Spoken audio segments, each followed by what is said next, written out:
천사의 말에도 사랑 없으면 소용없고 예언하는 능력 있어 모든 비밀 지식 사랑 없으면 소용없도다. 내가 내게 있는 모든 것으로 의지하고 또 내 몸 불사르게 내줄지라도 내게 사랑 없으면 아무것도 아니요.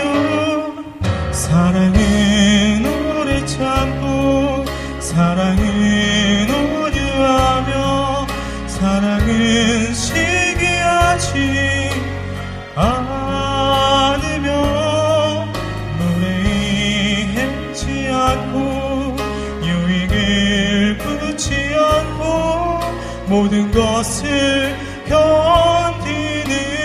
견디느니라.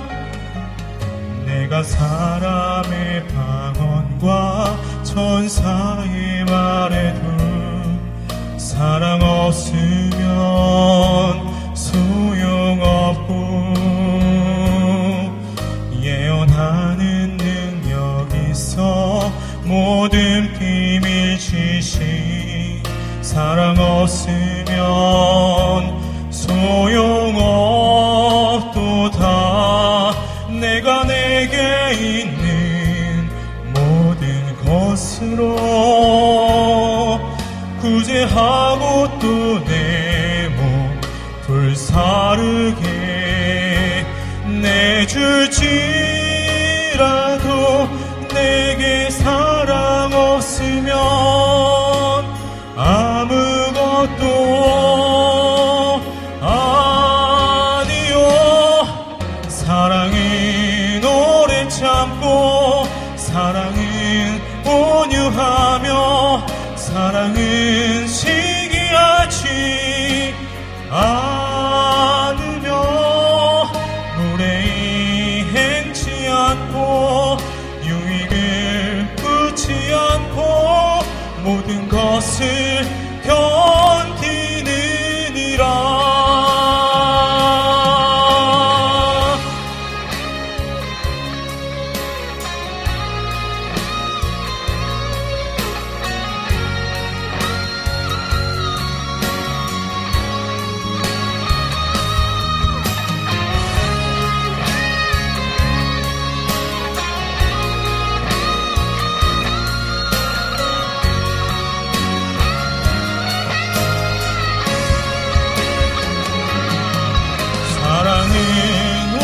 참고 사랑은 온유하며 사랑은 시기하지 않으며 무례히 행치 않고 유익을 끊지 않고 모든 것을 견디느니라.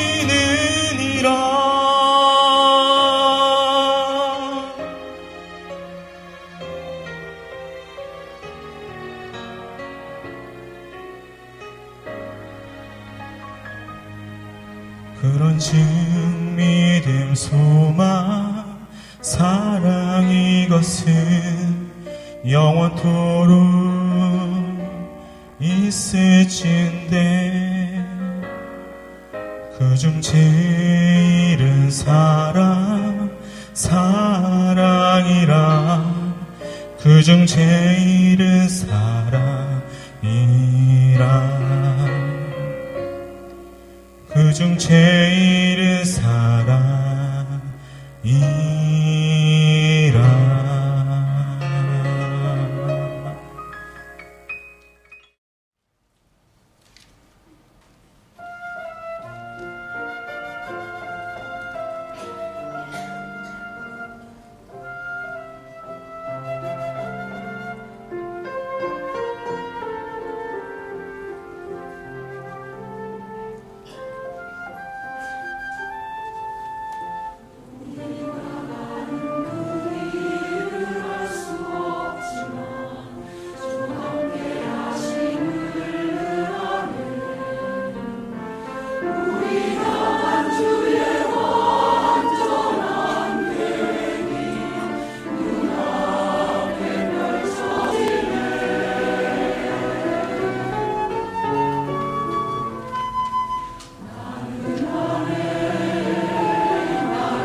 이 시간에는 하나님의 말씀을 듣는 귀한 시간입니다.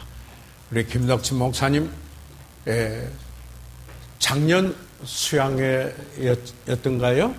와서 저희들에게 말씀으로 많은 가르침을 주셨습니다. 지금의 에스라 성경연구원의 원장으로서 지난달인가요? 150명의 목사님들이 모여서 우리 김덕진 목사님한테 배웠습니다. 목사님들의 목사님이라고 말할 수 있습니다. 오늘 저희 교회에 오셔서 말씀 전해 주시게 돼서 참으로 감사하며 기쁘게 생각합니다. 이 시간 나오실 때 모두 기립하셔서 뜨거운 박수로 맞아주시기 바랍니다.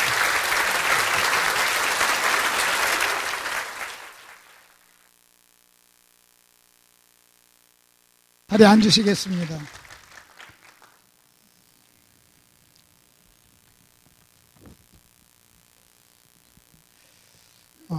불광동 강단에 설 때마다 새 단어가 항상 제 마음을 이렇게 지배합니다.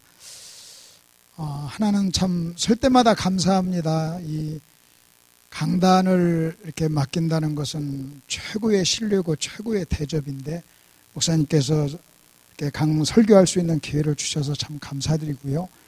그리고 또 하나는 부담입니다. 제가 지금 굉장히 긴장하고 있잖아요. 저 어디 가서 이렇게 긴장 안 했는데 참 긴장. 목사님 앞에 설 때마다 제가 긴장을 합니다. 부담이죠.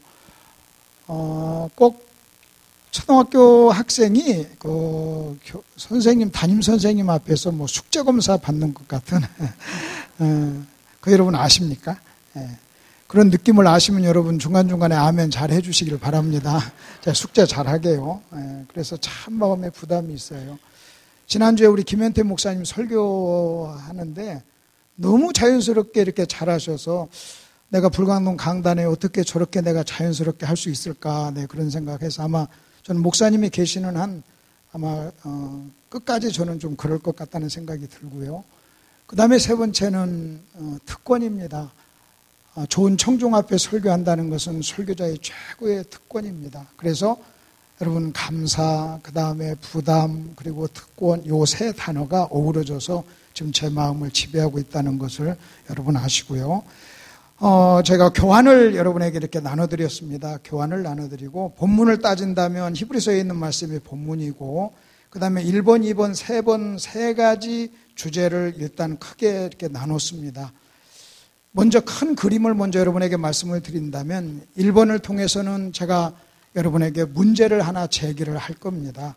그리고 2번을 통해서는 그러면 바울은 그 문제를 어떻게 해결했는가 하는 것이고, 그 다음에 3번을 통해서는 구약의 성도들은 그 문제를 어떻게 해결했는가 하는 이 두 가지 문제를 해결하는 원리를 여러분에게 좀 설명을 좀 드릴 겁니다. 그러면서 우리가 이 설교를 통해서 아하, 나도 그런 문제의 함정에 빠질 수가 있겠구나 하는 것이고, 그 다음에 2번, 3번을 통해서는 그래, 그럼 나도 이렇게 해결을 해야지, 함정에 빠지면 이렇게 해결해야지 하는 것을 좀 생각해 보고자 합니다. 1번 문제를 제기할 때도 우리가 그런 사람이다 그런 얘기가 아니라, 여러분 우리는 예방주사도 맞는 거거든요. 내가 병이 들어서 병원에도 가지만 병들기 전에 우리는 예방주사도 맞는 것이기 때문에 바울이 우리에게 문제를 제기한 그 문제가 뭔가 하는 것을 먼저 한번 살펴보고, 나도 얼마든지 그런 함정에 빠질 수 있다는 것을 우리가 좀 기억을 할 필요가 있습니다. 바울이 빌립보 교회에 편지를 보냅니다. 사도 바울은 이때 편지를 보낼 때 선교사의 입장입니다. 일종의 선교 편지입니다. 자기의 선교 사역을 위해서 헌금을 해주고 희생을 해주고 선교 헌금을 보내준 교회에 편지를 보낼 때, 감사합니다, 고맙습니다, 여러분이 보내주신 선교 헌금을 가지고 내가 선교 사역 잘 감당하고 있습니다, 여러분 이렇게 보내면 됐을 텐데, 이야기를 하는데 그 이야기가요 심각한 이야기가 많이 있습니다. 그 중에 하나를 여러분하고 좀 나누기를 원합니다. 여러분, 갈라디아 교회는 교리적으로 문제가 있었던 교회입니다. 고린도 교회는 윤리적으로 도덕적으로 문제가 있었던 교회입니다. 그런데 빌립보 교회는요, 빌립보서를 아무리 훑어봐도 교리적으로 문제가 없습니다. 여러분, 빌립보 교회는요 교리적으로 건강한 교리를 가지고 있었어요. 그리고 빌립보 교회는요 도덕 윤리적으로 문제가 있었던 교회가 아닙니다. 그런데도 사도 바울은 빌립보 교회 문제를요 갈라디아 교회나 아니면 여러분 고린도 교회 못지않게 상당히 심각하다고 생각하고 문제를 제기하고 있는 것입니다. 바울이 제기한 것은 뭐였느냐? 교리적인 문제도 아니었고 그 다음에 윤리적인 문제도 아니었습니다. 그 대신 영적인 문제였습니다. 여러분, 빌립보 교회 문제는 뭐였느냐? 유대와 순두계가 둘이 싸우는 거였어요. 또 이 빌립보 교회 문제는 뭐였느냐? 무슨 일을 하긴 하는데 일을 하면서 원망이 생겼어요. 또 빌립보 교회 문제는 뭐냐? 사신앙생활을 하면서 그들은요 기쁨을 잃어버렸어요. 최소한 3가지 문제. 거기에는 관계의 갈등이 있었고, 거기에는 여러분 기쁨을 잃어버렸고, 그 다음에 일은 하지만 일을 하고 난 다음에는 서로 원망하며 서로 비난하는 여러분 이런 일들이 있었다고 하는 것입니다. 사도 바울은 빌립보 교회를 향해서 말하기를, 내가 마게도냐를 떠날 때 나를 도와준 교회가 너희밖에 없었어, 그렇게 얘기합니다. 내가 데살로니가 교회에 있을 때도 너희가 나를 도와줘서 고맙고 감사해 하는 이야기를 합니다. 그러면서도 그가 3장 18절에서 뭐라고 얘기하는가 한번 보십시오. 1번의 성경 구절입니다. 내가 여러 번 너희에게 말하였거니와 그랬어요. 전 굉장히 중요한 문제였던 것 같습니다. 반복해서 사도 바울은 한 가지 어떤 것을 빌립보 교회 성도들에게 설교를 했다고 하는 것이에요. 교회가 있을 때마다 여러 번, 내가 지금부터 하는 이야기 내가 너희에게 여러 번 했지, 여러 번 들었지, 내가 또 얘기할 거야 하면서 또 이야기를 합니다. 근데 그 이야기가 너무나도 중요하니까 여러 번 하는 겁니다. 그 다음에 그 얘기가 너무나도 심각하니까 이야기를 하면서 뭐라고 하냐면, 이제도 내가 눈물을 흘리면서 말한다 그랬어요. 여러 번 내가 말했고, 그 다음에 지금 말할 때 내가 눈물을 흘리면서 말한다 그랬어요. 저는요 이 말씀을 묵상하면서 이런 생각을 해봤어요. 나도 내가 이 바울처럼 이런 설교를 했는가? 바울과 같은 이런 설교를 했는가? 그리고 이 설교를 여러 번 했는가? 반복해서 했는가? 그리고 또 했는가? 한번 생각해 봤어요. 그리고 내가 이 주제로 설교할 때, 이 설교를 할 때 내 마음속에 바울과 같은 눈물이 있었는가? 만일 바울과 같은 눈물이 없었다면 나의 영성과 바울의 영성이 다르다고 하는 것입니다. 바울은요, 여러분 이 말씀을 전할 때 그냥 편안한 마음으로 전할 수가 없었어요. 여러분 웃으면서 전할 수가 없었어요. 여러분 재미있게 전할 수가 없었어요. 유쾌하게 전할 수가 없었어요. 너무나도 심각했기 때문에 여러분 이 말씀을 전하면서 바울은요 눈물을 흘리면서 말했어요. 그러면 그렇게 중요해서 여러 번 얘기하고 그렇게 심각해서 눈물을 흘리면서 말했던 바울이 얘기한 제시한 내용이 뭡니까? 그것이 뭐냐면 여러분 중에 십자가의 원수가 있다는 거예요. 성도 여러분 중에 십자가의 원수가 있다는 거예요. 그리스도의 원수가 있다고 하는 거예요. 여러분 이것은요 우리가 좀 깊게 한번 묵상을 해봐야만 합니다. 아까 말씀드린 대로 빌립보 교회는 교리적으로 문제가 없었습니다. 빌립보 교회는요 윤리적으로 문제가 없었습니다. 여러분, 교리적으로 문제가 없고 윤리적으로 문제가 없고 선교도 하는 교회였습니다. 여러분, 그러면 문제가 될 게 뭐가 있어요? 대부분 우리의 문제는 교리적인 문제 혹은 윤리적인 문제라고 우리는 생각을 합니다. 그래서 우리는 이렇게 생각합니다. 내가 교리적으로 문제가 없고 내가 윤리적으로 문제가 없으면, 도덕적으로 내가 문제가 없으면 나는 잘 믿는 사람, 나는 영적으로 문제가 없는 사람, 나는 괜찮은 사람, 나는 신앙이 좋은 사람, 우리는 흔히 그렇게 생각을 합니다. 근데 사도 바울은요, 그런 시각이 아니었어요. 교리적으로 문제가 없고 도덕적으로 윤리적으로 문제가 없음에도 불구하고 사도 바울은 빌립보 교회의 어떤 문제를요, 굉장히 심각하게 생각을 했어요. 그러면서 뭐라고 얘기했냐면 십자가의 원수라고 하는 거예요.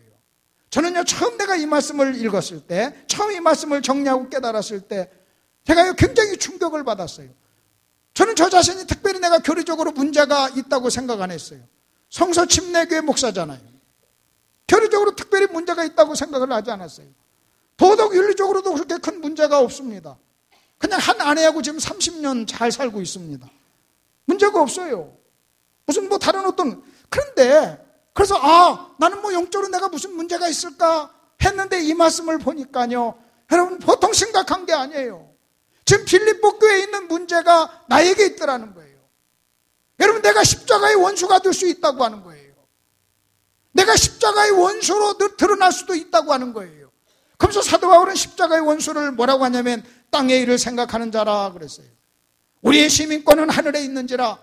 여러분, 바울이 말하는 것을 간단하게 생각하면, 네가 만일 하늘을 생각하지 않고 땅의 일만 생각하면, 네가 도덕적으로 윤리적으로 문제가 없다 할지라도, 교리적으로 문제가 없다 할지라도 너는 십자가의 원수야 하는 이 말입니다. 보니까 내 얘기예요. 여러분, 보니까 제 얘기예요. 그러니까 내가 바로 십자가의 원수더라는 거예요. 그래서 이 말씀을 가지고 굉장히 고민을 한번 해봤습니다. 문제는요, 여러분, 이거였어요. 내가 이 말씀을 보면서 내가 십자가의 원수인데, 맞긴 맞는데, 그러면 해결책이 뭐냐는 거예요. 내가 땅의 일을 생각하고 땅의 것으로 자랑하고 땅의 것으로 여러분 울고 땅의 것으로 기뻐하고 여러분 그러고 있더라는 거예요. 여러분, 땅의 일을 생각한다는 말은 무슨 말이냐면, 땅에 어떤 일이 잘 되면 내가 그것 때문에 기뻐하고, 여러분, 어떤 일이 안 되면 그것 때문에 낙심하고, 여러분, 그것 가지고 자랑하고, 그것 가지고 다른 사람을 판단하고, 그것 가지고 다른 사람을 평가하고, 여러분, 그러면 땅의 일을 생각하는 사람이에요. 우리가 만나서 이야기하는 모든 이야기의 주제가 여러분, 이 땅의 것에 대한 이야기로 여러분 온통 그렇게 있다면 나는요, 십자가의 원수예요. 여러분, 그 십자가의 원수가 교회를 안 나오는 사람이 아니에요. 신앙생활을 않는 사람이 아니에요. 여러분, 틀림없이 사도 바울이 말한 십자가의 원수, 사도 바울로 하여금 눈물을 흘리게 했던 빌립보 교회 그 어떤 성도, 여러분, 바울이 편지를 할 때는요, 여러분, 빌립보 교회 어떤 성도를 생각을 했다는 거예요. 바울의 마음속에는요, 어떤 성도가 연상이 되고 그 성도를 생각을 하면서 여러분, 이 편지를 기록을 하고 있다고 하는 거예요. 틀림없이 그 성도도요, 여러분, 바울의 선교에 여러분 동참했을지도 모릅니다. 그렇다면 이것이 얼마나 심각한 일인가? 그래서 저는요, 저 자신에게 끊임없이 이 문제를 가지고 고민을 해봤어요. 자, 내가 십자가의 원수인데 그러면 어떻게 이것을 해결할 것인가? 이 해결책이 무엇인가? 여러분, 이것이 해결책이 없었어요. 내가 십자가의 원수가 되려고 해가지고 십자가의 원수가 되는 게 아니었어요. 그냥 열심히 하다 보니까 나도 모르게 십자가의 원수가 될 수도 있는 거예요. 어쩌면요, 목회를 열심히 하다 보니까 나도 모르게 십자가의 원수가 될 수도 있는 거예요. 내가 신앙생활을 열심히 하다 보니까, 내가 열심히 살다 보니까, 내가 열심히 아버지 노릇하려고 하다 보니까, 내가 열심히 남편 노릇하려고 하다 보니까 나도 모르는 사이에 내가 십자가의 원수가 될 수도 있다고 하는 거예요. 이것은요, 도덕적인 것이 아니에요. 이건 윤리적인 것이 아니에요. 이건 교리적인 것도 아니란 말이에요. 얼마든지 내가 여러분 이럴 수 있다는 사실, 그리고 많은 성도들이 이 함정에 빠질 수도 있다는 사실을 생각을 하면서, 하나님, 해결책이 뭡니까? 어떻게 해야 내가 이 함정으로부터 벗어날 수 있습니까? 내가 십자가의 원수라는 건 알겠는데 그럼 내가 여기서 벗어나야 될 거 아닙니까? 해결책이 뭡니까? 그것 때문에 고민을 하다가 사도 바울을 통해서 해답을 찾았어요. 그래서 2번에서는 바울이 어떻게 이 문제를 해결했는가, 3번에서는요, 구약의 믿음의 사람들은 이 문제를 어떻게 해결했는가, 그것을 여러분에게 좀 설명을 해드리겠습니다. 여러분, 사도 바울은요, 빌립보에서 편지를 하면서 이렇게 얘기합니다. 나는 마음속에 진정한 소원이 하나 있는데 천국 가고 싶다 그랬어요. 그러나 내가 이 땅에 육신을 입고 사는 것이 너에게 유익해. 그래서 나는 두 가지 사이에 끼어서 있어. 내 마음, 진실한 내 마음은 천국 가고 싶은 거야. 그러나 내가 육신을 입고 있는 것이 너희에게 유익한 거야. 그래서 나는 이 두 가지 것 때문에 나는 지금 고민하고 있어. 여러분, 사도 바울은요, 자기가 받은 은사가 뭔가를 아는 사람입니다. 사도 바울은요, 복음이 얼마나 위대한가를 아는 사람이에요. 사도 바울은요, 한 영혼이 얼마나 귀한가도 아는 사람이에요. 자기가 사역을 할 때 어떤 일이 일어나는가, 자기가 설교를 할 때 어떤 일이 일어나는가, 여러분 그것을 아는 사람이었어요. 자기가 받은 사명이 얼마나 중요한가도 아는 사람이었어요. 그럼에도 불구하고 개인적으로 사적으로는요, 무슨 생각을 했냐면 천국에 대한 사모함이 있었어요. 단순히 세상이 어려워서 천국을 사모하는 것이 아니에요. 살기가 힘들어서 천국을 사모하는 게 아니에요. 고난 때문에 천국을 사모하는 것이 아니었어요. 그는요, 진실로 천국을 사모했어요. 그는요, 진실로 하늘을 생각하는 사람이었어요. 그는요, 땅의 생각으로 사로잡힌 사람이 아니었어요. 그래서 빌립보 교회 성도를 향해서 정직하게 내가 받은 사명이 귀하고 내가 받은 은사가 소중하고 한 영혼이 천하보다 귀하고 놀라운 일이지만 그러나 내 마음속 깊은 곳에 천국에 대한 사모함이 있다. 여러분, 여러분에게 한번 묻고 싶습니다. 정말로 그 천국에 대한 사모함은요, 여러분 사도기 때문에 있는 것이 아니에요. 모든 그리스도인에게 동일한 천국이 여러분 허락이 됐어요. 바울이 가기를 원했던 천국, 여러분 저와 여러분이 가기를 원하는 천국, 똑같은 천국이에요. 여러분 똑같은 천국이에요. 근데 바울은 그것을 사모했어요. 그래서 오죽하면 그러면 바울이 어떻게 해서 이렇게 천국을 사모하는 사람이 됐는가? 여러분, 저는 그것을요, 에베소서에 있는 말씀을 가지고 한번 생각을 해봤어요. 에베소 2장 4절 2번에 있는 성경 구절을 보겠습니다. 긍휼이 풍성하신 하나님이 우리를 사랑하신 그 큰 사랑으로 인하여 허물로 죽은 우리를 그리스도 예수와 함께 살리셨고 너희가 구원을 얻은 것이라 그랬어요. 여러분, 4절 5절에서 우리는요, 두 가지 것을 발견해요. 나는 예수와 함께 죽었고 예수와 함께 살았다 그랬어요. 여러분, 복음을 아는 그리스도인, 하나님 말씀을 아는 그리스도인, 거듭난 그리스도인이라면 내가 그리스도와 함께 십자가에 못 박히고 내가 주님과 함께 부활했다는 것을요, 모르는 사람이 없어요. 이것을 인정하지 않는 사람이 없어요. 여러분, 이것을 인정하지 않냐면 그 사람은요, 구원받지 못하는 거예요. 그래서 사도 바울은 지금 뭐라고 얘기했냐면 내가 주님과 함께 죽었다, 내가 주님과 함께 부활했다. 여러분, 주님과의 동일시입니다. 우리는 이것 때문에 우리는 구원받았다 그래요. 여러분, 이것은요, 여러분 우리가 무슨 머리로 이해가 돼서가 아니에요. 하나님께서 그렇게 말씀하셨기 때문에 내 머리로 이해가 되지 않지만 예수님이 죽으셨을 때, 예수님이 십자가에 달릴 때 나도 함께 죽었다고 우리는 인정하는 거예요. 그리고 예수가 부활했을 때 나도 그 주님의 부활에 동참한 것입니다. 그런데 그 다음 구절이 나와요. 우리는 4절 5절은 너무나도 잘 알아요. 근데 문제는요, 4절 5절은 잘 아는데 여러분 6절 7절에 대해서 우리가 이해가 부족해요. 이해가 부족한 것이 아니라 그것을 받아들이고 그것이 실제가 되지 않았어요. 6절 보십시오. 또 함께 일으키사 그랬어요. 여러분, 또 함께 일으키사 그리스도 예수 안에서 함께 하늘에 앉았다 그래서 앉히시니 그랬어요. 여러분, 내가 주님과 함께 십자가에 죽었습니다. 내가 주님과 함께 부활했습니다. 여러분, 내가 십자가에 죽는 것이 사실이고 내가 주님과 부활한 것이 사실이라면 여러분 6절에 있는 이 말씀도 일어난 사실이에요. 여러분, 저와 여러분이 보좌 우편에 우리는요 앉은 사람이에요. 앞으로 앉을 것이다가 아니라 이미 앉았다고 과거형으로 나와 있습니다. 그렇다면 여러분 한번 보십시오. 내가 주님과 함께 죽었습니다. 맞아요. 내가 주님과 함께 부활했습니다. 우리 이걸 믿어요. 그럼 우리는요, 여러분, 내가 예수와 함께 보좌 우편에 앉았다는 사실도 우리는 믿음으로 받아들여야 돼요. 여러분, 그것도 우리가 인정을 해야 돼요. 그렇다면 여러분, 우리가 보좌 우편에 앉았다면요, 여러분, 예수님이 승천할 때 저와 여러분도 함께 승천했다는 거예요. 우리는 이런 이야기를 잘 안 듣기 때문에 생소한 표현일지 모릅니다. 그러나 여러분 한번 생각해 보세요. 우리는 예수님이 죽을 때 함께 죽었습니다. 맞습니다. 예수님이 부활할 때 함께 부활했습니다. 맞아요. 그러면 예수가 죽을 때 함께 죽었고 예수가 부활할 때 함께 부활했다면 예수님이 승천할 때 함께 승천하는 것이 뭐가 어렵습니까? 여러분, 예수님이 죽을 때 내가 함께 죽었어요. 여러분, 예수님이 부활할 때 내가 함께 부활했어요.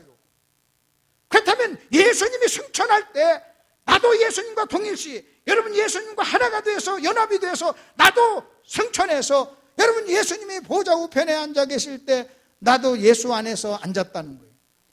예수님이 보좌 우편에 부활해서 승천해서 앉아 있지 않았다면요, 저와 여러분도 앉을 리가 없어요. 예수님이 십자가에 죽지 않았으면요, 우리가 여러분 죽을 리가 없어요. 그렇다면 죽었고 부활했고 승천해서 올라갔다는 것은요, 다 같은 얘기입니다. 그리고 또 그 다음에 뭐라고 그랬습니까? 하나님은요, 저와 여러분을 이 땅에 보냈어요.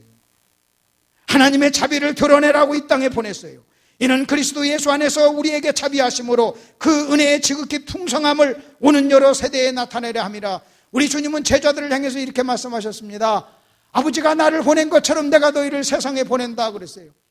아버지가 나를 보낸 것처럼, 여러분 아버지가 나를 보낸 것처럼, 여러분 다시 한번 여러분 이 말씀을 깊게 한번 묵상해 보십시오. 여러분 구원받은 저와 여러분이 존재하는 이유는 예수님이 이 땅에 오신 이유와 동일하다는 거예요. 아버지가 나를 보낸 것처럼 내가 너를 보낸다 그랬어요. 아버지가 나를 이 땅에 보낸 그 목적과 여러분 예수님이 나를 이 세상에 나를 남겨두시고 보낸 여러분 그 목적이 동일합니다. 여러분 그래서 우리가 전도를 하지 않습니까? 그래서 우리가 복음을 전하잖아요. 그래서 여러분 전도대회를 하고 잃어버린 영혼들을 찾잖아요. 그렇다면 구원받은 모든 한 사람 한 사람은요, 예수님이 인간의 몸을 입고 이 땅에 살 때 똑같은 삶을 살아내야 돼요. 똑같은 목적으로 살아야 돼요. 똑같은 정신으로 살아나야 된다는 거예요. 그럼 여러분 사도 바울은요, 에베소서에 있는 이 말씀을 가지고 그는요 무슨 생각을 한 줄 아십니까? 나는 죽었어, 나는 부활했어, 나는 앉았어, 그리고 나는 왔어. 왔기 때문에 우리는요 다시요 돌아가는 거예요. 여러분 바울의 생각 속에는요 여러분 돌아간다는 생각이 있는 거예요. 바울의 생각 속에는 나에게 맡겨준 사명을 마치면 나는 돌아간다. 그렇기 때문에 그가 최후의 말을 할 때도 내가 주님께 사명을 다 감당하였으니 이제는 내가 주님 앞에 돌아간다는 것을 당당하게 자신 있게 얘기했던 거예요. 그는 언제든지 그런 생각을 했어요. 나는 돌아갈 곳이 있어, 내 본향이 있어. 그럼 여러분 그 본향, 돌아갈 그 본향을 의식하려면 거기서 내가 왔다는 사실을 의식해야 돼요. 거기서 왔다는 사실을 의식하지 않냐면요 여러분 절대로 우리는요 하늘을 생각할 수가 없어요. 왜 많은 사람들이 하늘을 생각하지 못하는 줄 아십니까? 여러분 하늘을 생각하지 못하면 땅의 것만 생각해요. 땅의 것만 생각하면 십자가의 원수예요. 왜 하늘의 것을 생각하지 못하느냐? 하늘에서 왔다는 생각을 못하는 거예요. 왜 하늘에서 왔다는 생각을 못합니까? 내가 예수님과 함께 하늘의 우편에 앉았다는 사실을 우리가요 그것이 저와 여러분에게 실제가 되지 못하기 때문에 그래요. 여러분 예수님이 죽을 때 내가 함께 죽었다, 여러분 그것이 실제가 되지 않냐면 구원받을 수가 없어요. 예수님의 부활에 내가 동참하지 않냐면 우리는 구원받을 수가 없어요. 예수님의 죽음과 예수님의 부활에 우리가 동참하고 예수님의 죽음과 부활을 내 죽음과 내 부활로 받아들인다면 예수님이 나를, 여러분 예수님이 올라갔을 때 나도 함께 올라가서 예수님과 함께 보좌 우편에 앉았다. 성경이 만약 이것이 성경에 없다면 여러분 이단 같은 교리지만 여러분 이것이 좀 시퍼렇게 에베소서의 성경에 나타났잖아요. 내가 예수와 함께 여러분 우리는요 보좌 우편에 앉았다고 과거형으로 나옵니다. 죽어서 가는 곳이 아니라는 거예요. 그런데 내가 보좌 우편에 앉았는데 또 내가 이곳에 살고 있어요. 세상에 살고 있어요. 어찌 된 겁니까? 여러분 거기서 하나님이 저와 여러분을요 이 땅에 보냈어요. 사명 때문에 보냈어요. 그렇기 때문에 모든 그리스도인은 우리가 구원받은 것도 확신해야 되지만 자기의 사명에 대해서도 확신하고 그 다음에 이 사명 마치면 자기가 돌아갈 것이라는 것도 여러분 확신해야 된다는 거죠. 자, 그것이 우리는 성경은 본향이라고 얘기합니다. 여러분 예를 들어서 한번 생각해 보십시다. 여기 어르신 중에 여러분 이북에 고향이 있으신 분들이 있잖아요. 여러분 고향을 얼마나 사모합니까? 여러분의 의식 속에, 여러분의 기억 속에 여러분 그 고향의 어떤 흔적과 모습이 있기 때문에 여러분 고향을 사모하는 거예요. 내가 여러분 북에 고향이 있다 할지라도 내 의식과 기억 속에 없으면요 그 사람은요 고향을 의식하지를 않아요. 예를 들어서 여러분 한번 보십시다. 고향을 떠나왔어요. 아버지 손을 잡고 떠나왔어요. 2살 때 내려왔어요. 여러분 2살 때 내려왔으면 2살 때 여러분 고향에 대한 기억이 하나도 없어요. 여러분 이 사람은요 고향을 생각할 리가 없어요. 어떻게 그 사람이 고향을 생각합니까? 기억이 없는데, 의식이 없는데. 여러분 저와 여러분이 천국을 사모하려면 저와 여러분의 의식 속에 천국이 있어야 돼요. 여러분, 저와 여러분의 의식 속에 천국이 있어야 돼요. 제가 이 말씀을 생각하면서 이런 생각을 했어요. 마귀가요, 저와 여러분에게 너 1번, 2번은 믿어. 예수님과 함께 죽고 예수님과 함께 부활했다는 것은 믿어. 근데 3번, 4번은 네가 알지 마. 3번, 4번은 생각하지 마. 그냥 1번, 2번만 믿어. 여러분, 1번, 2번만 믿어. 십자가의 원수예요. 여러분, 1번, 2번만 가지고는요, 여러분, 저와 여러분이요, 십자가의 원수밖에 될 수가 없다는 거예요. 여러분, 내가 구원받은 거 감사해. 내가 예수와 함께 죽었어, 살았어. 여러분, 좋아. 근데 문제는 여러분 3번, 4번, 5번이 없으면요, 기복신앙으로 갈 수밖에 없어요. 여러분, 천국에 대한 의식이 없는데, 내가 돌아갈 고향에 대한 의식이 없는데, 여러분, 어떻게 그곳을 위해서 일하고, 여러분, 자기의 사명을 어떻게 생각하고, 그렇기 때문에 많은 사람들이 구원받았음에도 불구하고요, 사명과 관계없이 살아요. 틀림없이 구원받았어. 근데 사명하고는 관계가 없어요. 여러분, 틀림없이 구원받았어. 근데 천국하고 상관이 없어요. 틀림없이 구원받았는데 천국에 대한 사모함, 간절함이 없어요. 여러분, 사도 바울 보십시오. 구원받았어요. 사명이 뭔가를 알아요. 사역이 얼마나 소중한가를 알아요. 자기에게 맡겨준 복음이 얼마나 귀한가를 알아요. 근데도요, 그는요, 담대하게 뭐라고 하는지 아십니까? 나 솔직히 오늘 당장이라도 천국 가고 싶어. 그게 내 소원이야. 너희 때문에 사는 거야. 내가 인간의 몸을 입고 육체의 몸을 있어야 너희에게 유익되니까 내가 사는 거야. 여러분, 담대하게 이렇게 얘기하고 있는 거예요. 여러분, 바울의 생각 속에 바울이 얼마나 균형 있게 생각을 하냐는 거예요. 사명도 생각하지요, 은사도 생각하지요, 교회도 생각하지요. 동시에 그는요, 천국을 사모하는 자기의 마음을 그렇게 표현을 하고 있다는 거예요. 이런 측면에서 여러분, 3번, 4번, 5번은요 매우 중요해요. 다시 여러분 5가지 한번 보십시오. 나는 예수와 함께 죽었습니다. 나는 예수와 함께 살았습니다. 나는요 예수와 함께 올라가서 보좌 우편에 앉았습니다. 그리고요 하나님이 나를 다시 세상으로 보냈어요. 세상에 속한 나를 구원하신 하나님이 이제는요 그 세상으로 보냈어요. 그리고요 사명 끝나면 갑니다. 사명 끝나면 갑니다. 내가 거기서 왔다는 생각을 해야 간다는 생각을 하는 거예요. 그곳에 대한 의식이 있어야 돼요. 그럼 문제는 여러분 이겁니다. 왜 우리가 많은 그리스도인이 그 의식이 없는가? 여러분 저는요 이렇게 한번 예화를 한번 들어볼게요. 얼마 전에 TV에서 이런 얘기가 나왔습니다. 어려서 부모로부터 버림을 받았어요. 돌 지나서 미국으로 입양을 갔습니다. 어려서는요 그냥 자기가 몰랐어요. 그냥 자기가 미국 사람인 줄 알고 그냥 자라다가 어느 날 보니까요 미국 사람이 아니에요. 외모가 틀려요. 그러니까 자기 생각 속에 여러분 자기의 정체성을 한번 정리하면서 이런 생각을 하는 거예요. 아, 나는 미국 사람이 아니구나. 외모를 보니까 한국 사람이네. 내가 한국 사람이라면 한국에 나를 낳아주신 분이 있겠지. 형제도 있겠지.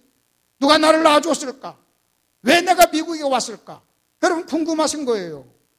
그래서 여러분 부모를 찾아서 자기를 낳아준 어머니를 찾아서 여러분 한국에 옵니다. 말도 통하지 않습니다.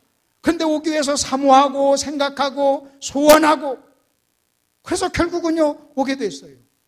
기억이 하나도 없어요.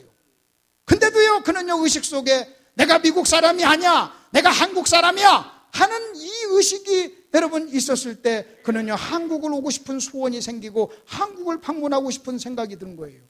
여러분 우리가 신앙생활 처음 할 때는요 마치 여러분 어려서 우리가 천국을 의식하지 않고 막 신앙생활 할 수가 있어요. 근데 우리가 신앙생활 여러분 1년, 10년, 20년 시간이 흐르다 보면 내가 세상에 속한 사람이 아니네. 나의 고향은 천국이네. 내가 거기서 왔네. 여러분 이것을 우리가 의식하면요 거기를 보고 싶어 해야 돼요. 가고 싶어 해야 돼요. 여러분 사모해야 돼요. 문제는요 기억이 없어도요 내 의식 속에 여러분 내가 그것을 인정하면 되는 거예요. 나는 내가 세상에 속한 사람이 아니야. 나는 하늘에 속한 사람이야. 성경에 보니까 하나님이 나를 이 땅에 보냈어. 내가 하늘에 앉았었는데 하나님이 나를 이 땅에 보냈어. 그래서 내가 이 땅에 왔어. 내가 다시 사명 마치면 내가 돌아갈 거야. 내 돌아갈 곳이 궁금해.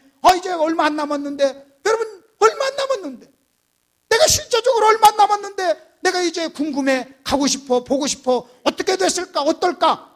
여러분, 이런 의식들이 우리에게 찾아온다는 거예요. 바울은요, 그렇게 그 문제를 해결했어요. 아까 내가 말씀드렸습니다. 일본에서는 문제를 제기했습니다. 우리가 신앙생활 하다 보면 나도 모르는 사이에 십자가의 원수가 될 수 있다 그랬어요. 바울은요, 그 문제를 어떻게 해결했는가? 여러분, 에베소를 통해서 내가 하늘에 올라갔다가 하늘로 보냄을 받고 나가 다시 하늘로 간다는 사실을요, 그는요, 의식하고 그 사실을 붙잡고 그 진리를 붙잡고 그 실제를 붙잡고 그는 살았던 거예요. 그렇기 때문에 그는요, 항상 하나님 나라를 의식했던 거예요. 이번에는 여러분, 구약의 성도들은 어떻게 이 문제를 해결했는가 한번 보시죠. 여러분, 히브리서는 우리가 잘 아는 대로 히브리서는요, 유대교를 신앙생활 하다가 예수님을 만나서 여러분 그리스도교로 돌아온 사람들이 이게 보내는 편지였어요. 너무나 힘들고 그것 때문에 너무나 대가를 지불하니까 여러분 다시 유대교로 돌아가는 사람들이 생겼어요. 믿음을 포기하는 사람들이 생겼어요. 그래서 히브리서자는요, 그 믿음을 포기하고 고난 때문에 믿음을 포기하며 여러분 다시 유대교로 돌아가고 신앙생활을 포기하려고 하는 그 사람들에게 책망도 하고 격려도 하고 위로도 하기 위해서 보낸 편지입니다. 그러면서 히브리서 11장에는 믿음에 대한 이야기를 합니다. 믿음의 영웅들에 대한 이야기를 쭉 하면서 뭐라고 얘기하냐, 13절을 한번 보겠습니다. 이 사람들은 그랬어요. 여러분, 구약의 믿음의 사람들은 어떻게 살았느냐, 무슨 간단하게 얘기하면 여러분 이겁니다. 자, 여러분, 신앙생활하기 어렵죠? 힘들죠? 다시 유대교로 돌아가고 싶은 유혹을 받죠? 신앙을 포기하고 싶은 유혹을 받죠? 이해가 됩니다. 이해합니다. 그러나 한 가지 아세요. 우리의 수많은 믿음의 선배들은 그런 어려움이 왔을 때 믿음으로 이겼습니다. 그들은 믿음으로 이겼습니다. 그러니까 여러분들도 그들의 믿음을 본받아 우리가 여러분이 당면한 어려움과 환경을 믿음으로 이기시기를 바랍니다 하는 이 편지가 히브리서예요. 그러면서 지금 선배들을 지금 소개하면서 이렇게 얘기합니다. 이 사람들은 다 믿음을 따라 죽었으며 약속을 받지 못하였을 때 그것들을 멀리서 보고 환영하며 그랬어요. 여러분, 그들은요, 믿음을 따라 죽었어요. 여러분, 믿음을 따라 죽었으며 약속을 받지 못했다고 그랬어요. 여러분, 약속이 뭡니까? 하나님께서는 범죄한 인간에게요, 창세기 3장 15절에 구원하시겠다고 약속했어요. 여자의 후손을 통해서 구원하시겠다고 약속했어요. 그리고 아브라함을 선택하고 유대인을 선택하고 끊임없이 그 메시아가 너희들을 통해서 나올 거라고 약속을 했어요. 그들은요, 그 약속을 붙잡았어요. 근데 문제는요, 약속을 붙잡았는데 그 약속이 메시아입니다. 그 약속이 예수입니다. 그 약속이 복음입니다. 여러분, 그 약속이 여러분 아들 예수예요. 그들은 그것을 믿었어요. 근데 문제는요, 그들은 약속을 멀리서 바라봤어요. 받지를 못했어요. 실제 약속을 믿고 약속을 따라갔지만요, 그들 손에는 아직 약속이 주어지지 않았어요. 그런데도 그들은요, 믿음으로 살았어요. 약속을 따라 살았어요. 여러분, 이 말 속에는 무슨 의미가 있느냐? 너희를 봐라. 수많은 믿음의 선배들은 약속을 받고 아직 약속을 손에 쥐지 못했지만 그 약속을 멀리서 희미하게 바라보면서도 믿음을 지켰다. 너희들은 그 약속을 받은 사람이 아니냐? 너희들은 그 약속을 쥔 사람이 아니냐? 너희들은 그 약속인 예수를 본 사람이 아니냐? 약속을 경험한 사람이 아니냐? 너희들 눈으로 그 약속인 예수를 너희들은 보았고 그 약속이 십자가에 달려있는 것을 너희는 본 사람들 아니냐? 너희는 왜 그렇게 살아?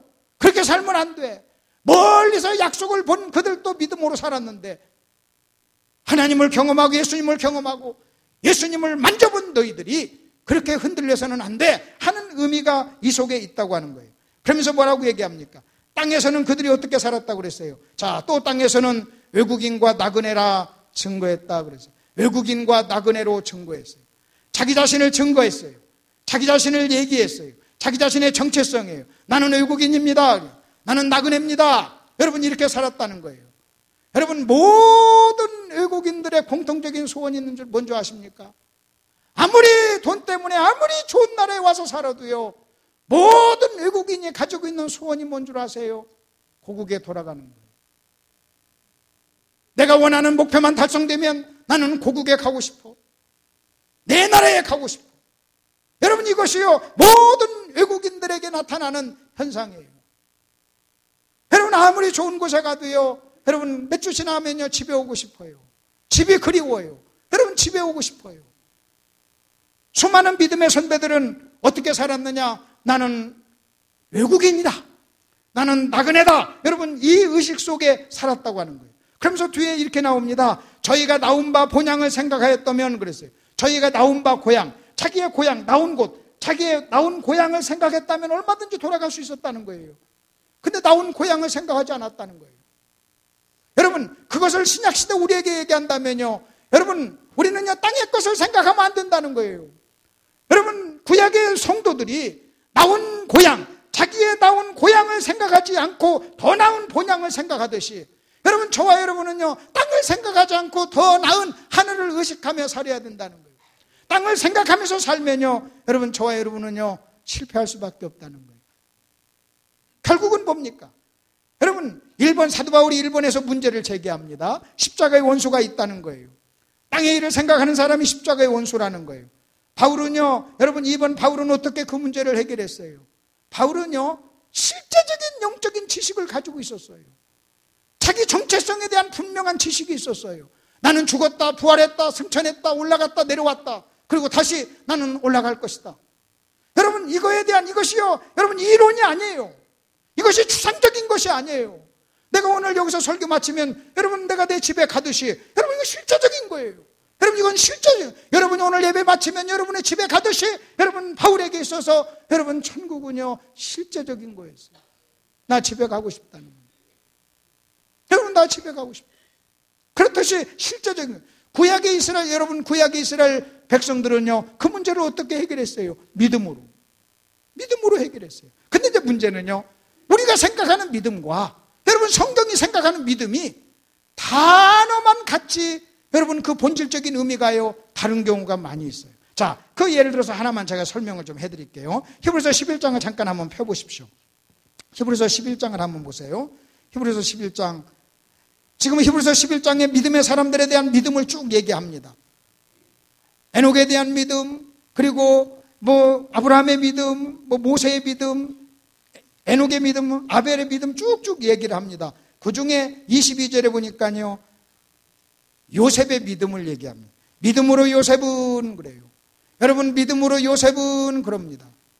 그럼 우리는요 요셉의 믿음 할 때 우리는 무슨 생각을 합니까? 자, 요셉의 믿음, 여러분, 우리는 요셉 같은 믿음을 가집시다.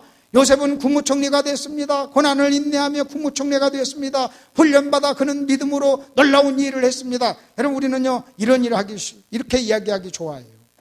특별히 우리는요 믿음을요 어떤 일 가지고 자꾸 확인하려고 그래요. 그런데 성경에서 여러분, 믿음의 요셉의 믿음을 설명할 때 딱 한 가지 걸 얘기해요.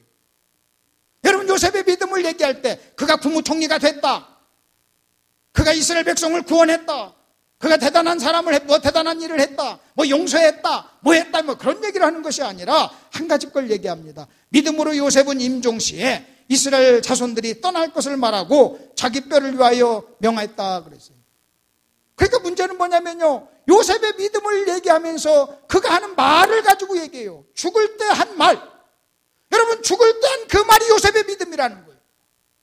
다시 말하면 여러분, 저와 여러분의 믿음은요 저와 여러분의 입에 달려 있어요. 말을 어떻게 하냐는 거예요. 여러분, 말을 어떻게 하느냐는 거예요. 성경은요 요셉의 믿음을 얘기하면서 임종시에 이스라엘 자손들에게 떠날 것을 말했다 그랬어요.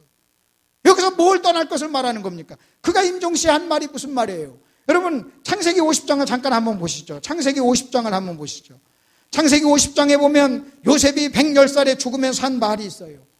히브리서 저자가 요셉의 믿음을 설명하면서 한 말이, 여러분, 히브리서 기자의 말한 요셉의 믿음이 창세기 50장 25절입니다. 요셉이 또 이스라엘 자손에게 맹세시켜 이르기를 하나님이 반드시 당신들을 돌보시리니 당신들은 여기서 내 해골을 메고 올라가겠다 하라 하였더라 그랬어요. 여러분, 요셉이 이렇게 얘기했어요. 하나님이 당신들을 반드시 돌보신다. 그리고 나를 반드시 여기서 떠나게 할 것이다. 그럴 때 떠날 때 내 해골, 내 뼈를 가지고 가라. 여러분, 이것이요 요셉의 믿음이었어요. 요셉은요, 여러분, 요셉은 이때 요셉이 이렇게 죽을 때 국무총리였어요. 애굽에서 잘 나갈 때입니다. 여러분, 애굽에서 잘 나갈 때예요.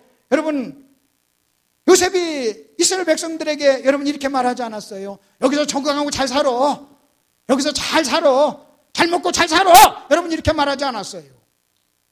그는 뭐라고 했냐면 여기를 떠나라. 여기를 떠나라. 여러분 힘들고 어렵고 가난할 때 얘기한 게 아니에요. 여러분 요셉이 국무총리가 돼서 잘 나갈 때 이스라엘 백성을 향해서 뭐라고 한 줄 아십니까? 너희는 여기서 떠나. 그리고 떠날 때 내 해골 가지고 가. 그리고 히브리서 저자는요, 요셉이 죽을 때 한 그 말을 요셉의 믿음이라고 얘기해요. 너희는 이런 믿음을 가지고 있어야 우리가 고난을 이기고, 이런 믿음을 가지고 있어야 우리는요 십자가의 원수가 되지 않는다는 거예요.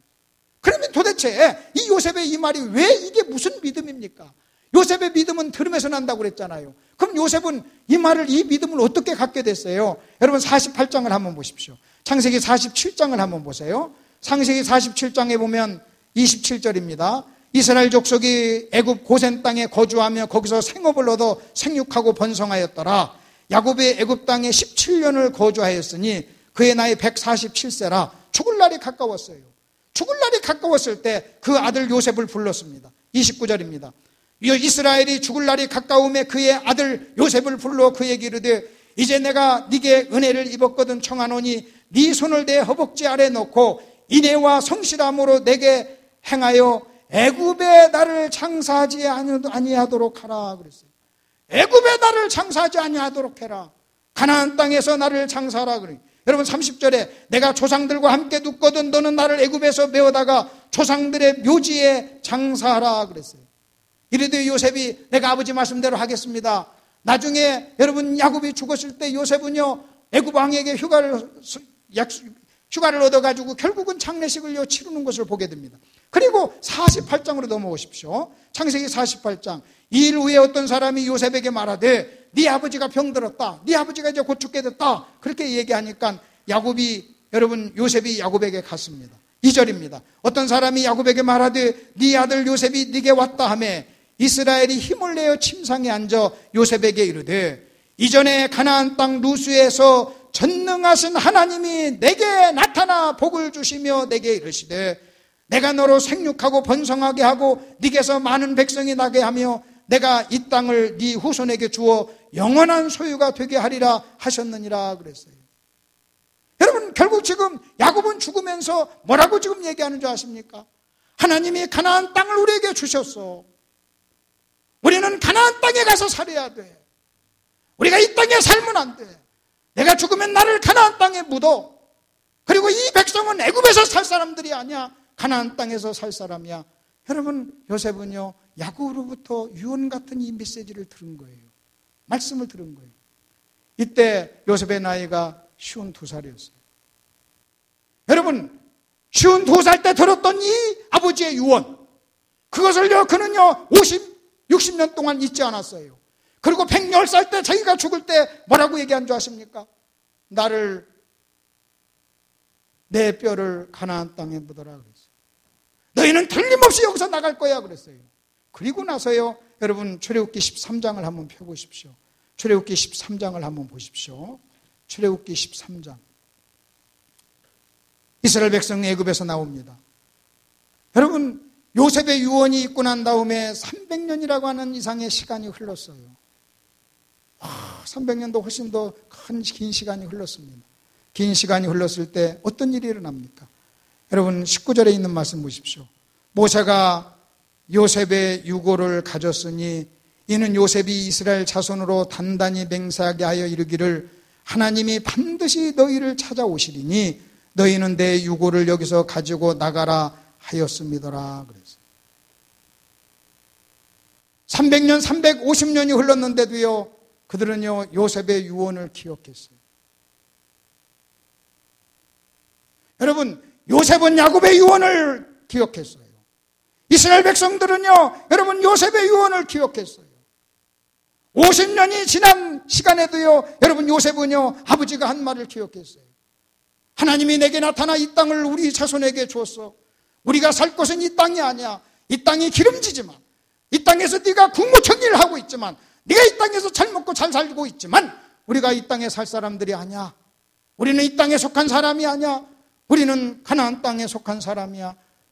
내 유고를 가나안 땅으로 묻어다오 그랬어요. 그리고요 요셉도요 아버지의 유언을 따라서 뭐라고 했냐면 너희는 나를 나갈 때 유고를 가지고 가라 그랬어요. 명했어요. 여러분 요셉이 이렇게 말했을 때는요, 확고한 믿음이 있는 거예요. 하나님이 반드시 이스라엘 백성을 이곳에서 인도해서 가나안 땅으로 인도할 것이라고 하는 확실한 믿음이 있었던 거예요. 약속을 붙잡은 거예요. 하나님의 약속을 붙잡은 거예요. 여러분, 저와 여러분이 이 땅에서 사는 것은요, 약속을 붙잡지 않아도 사는 거예요. 그러나 저와 여러분이 이 땅을 살면서 하늘을 소망하고 살려면요, 약속을 붙잡아야 돼요. 약속을 붙잡고 살아요. 여러분, 이 땅에 지금 내가 혹시라도 국무총리 같은 그런 직위를 하면서 여러분, 이 땅에서 내가 좀 떵떵거리고 산다 할지라도요, 우리의 마음속에 요셉처럼 무슨 생각이 있어야 되느냐? 여기는 내 본향이 아니야. 여기는 내가 살 곳이 아니야. 여기는 우리가 떠나야 될 곳이야. 여러분, 유언하면서 이렇게 얘기해야 됩니다. 여러분, 그러면 여러분 생각해 보십시오. 여러분, 야곱은 요셉에게 얘기했어요. 요셉은요, 자기가 죽으면서 또 자손들에게 얘기했어요. 여러분, 그 자손은 또 자손에게 얘기했어요. 400년이 흘렀어요. 그들은요, 애굽에서 나오면서 다른 것은 다 몰라도 요셉의 유고를 가지고 나왔어요. 저는요, 모세가 손에 요셉의 유고를 가지고 나왔더라 하는 그 말을 읽을 때요, 소름이 끼쳤어요. 여러분, 그 사연, 그 배경을 아는 사람이라면요, 여러분, 300년, 400년이 됐는데도요, 그 약속이 이어지고 자손들에게 이어져서 그들은 나올 때요, 다른 것이 아니고 유고를 가지고 나온 거예요. 나오면서 여러분 무슨 생각이 있겠어요? 하나님이 우리에게 약속하신 땅, 하나님이 주신 땅. 다시 여러분에게 말씀드립니다. 여러분이 지금 이 땅에서 어떻게 사냐, 그건 중요하지 않아요. 여러분, 예를 들어서 요셉처럼 국무총리로서 여러분 편안하게 잘 살든, 아니면 요셉을 모르는 새 왕이 나타나서 이스라엘 백성을 힘들게 하든 상관없습니다. 하나님의 약속은요, 요셉이 국무총리로 있을 때도 가나안 땅에서 사는 것이고, 그들이 어렵고 힘들 때에도 하나님은요, 이스라엘 백성이 가나안 땅에 사는 것이요, 하나님의 소원이었고 하나님의 뜻이었고 하나님의 약속이었어요. 우리는요, 우리가 어렵고 힘들기 때문에 천국을 생각하는 게 아니에요. 내가 지금 이 땅에서 사는 것이 너무나 힘들어서 우리는 천국을 사모하는 게 아니에요. 우리는요, 거기서 왔기 때문에 사모하는 거예요. 거기로 돌아가기 때문에 사모하는 거예요. 그리고 거기를 사모하지 않으면요, 십자가의 원수가 되기 때문에 사모하는 거예요. 우리는요, 외국인입니다. 우리는 나그네입니다. 그렇게 사시길 바랍니다. 기도하시겠습니다.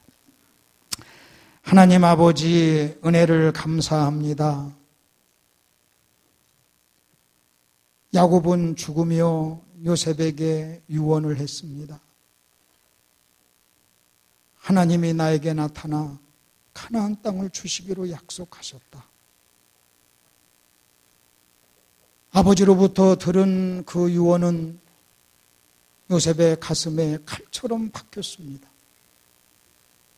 60년이 흘러 요셉은 죽을 때 또 후손들에게 명했습니다. 너희가 반드시 하나님이 너희를 돌볼 것이다. 그리고 여기를 떠날 것이다. 떠날 때 내 유고를 가지고 가라. 그리고 또 300년 이상 세월이 흘렀습니다. 모세는 애굽에서 나올 때 요셉의 유고를 가지고 나왔습니다. 오 하나님 아버지, 소름 끼치는 이야기들입니다. 나는 내 조상으로부터 어떤 이야기를 들었습니까? 나는 내가 내 자녀에게 무슨 말을 하고 있습니까? 내가 하는 말에 따라서 내 아들은, 내 딸은 십자가의 원수도 될 수 있고 순례자도 될 수 있습니다. 오 하나님 아버지, 우리를 긍휼히 여겨 주시옵소서. 예수님 이름으로 기도하옵나이다. 아멘.